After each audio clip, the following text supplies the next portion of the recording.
আসসালামু আলাইকুম রহমতুল্লাহ। প্রিয় দেশবাসী, আপনারা কেমন আছেন? আলহামদুলিল্লাহ, মহান রব্বুল আলামিনের দরবারে শুকরিয়া, আমি ভালো আছি। আপনারা জানেন, বিগত 9 মাস আগে বাংলাদেশ থেকে ফ্যাসিস্ট সরকার শেখ হাসিনা বিদায় নিয়েছে। শেখ হাসিনা বিদায় নেওয়ার পরে এটি প্রথম আমাদের জন্য জিলহজ মাসের ঈদ পালন করবো আমরা। তো অন্য বছর যেভাবে আমরা ঈদ পালন করি, এই বছর ঈদটা হচ্ছে ভিন্ন। প্রত্যেক বছর ঈদ আমাদের জন্য খুব কষ্টদায়ক হয়।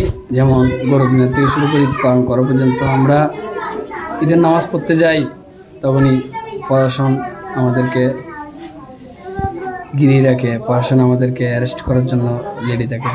কিছু এলাকার প্রতিবেশী ভাইয়েরা আমাদেরকে নির্যাতনের শিকার হয়, আমাদেরকে নির্যাতন করে। কুরবানি দেব, ওই সময়ও পুলিশ আসে। এভাবে অনেক কষ্টদায়ক দিন গিয়েছে। সেদিন থেকে আমরা আজকে ফিরে এসেছি এবং পবিত্র আরাফাতের আজকের দিনে বাংলাদেশের ধর্মপ্রাণ অনেক মুসলমানরা রোজা রেখেছে। আপনারা জানেন আজকে পবিত্র আরাফাতের দিন, আগামীকাল ওইখানে 10ই জিলহজ কুরবানি দিবে। অতএব আমাদের সামনে 3টি খুতবা রয়েছে। একটি হচ্ছে হজের খুতবা, একটি হচ্ছে শুক্রবার জুমার খুতবা।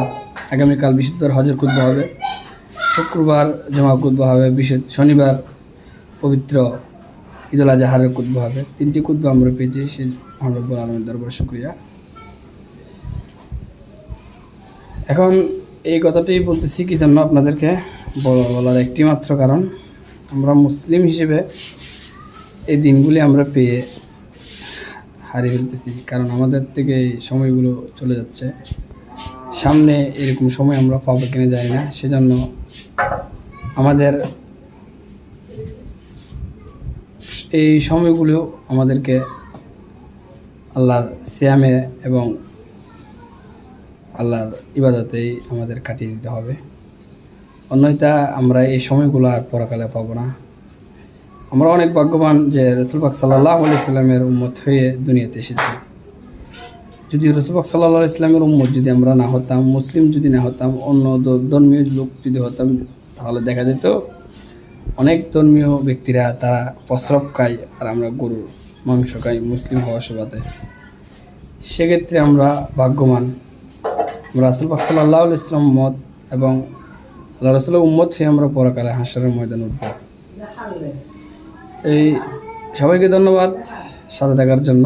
আসসালামু আলাইকুম ওয়া রাহমাতুল্লাহি।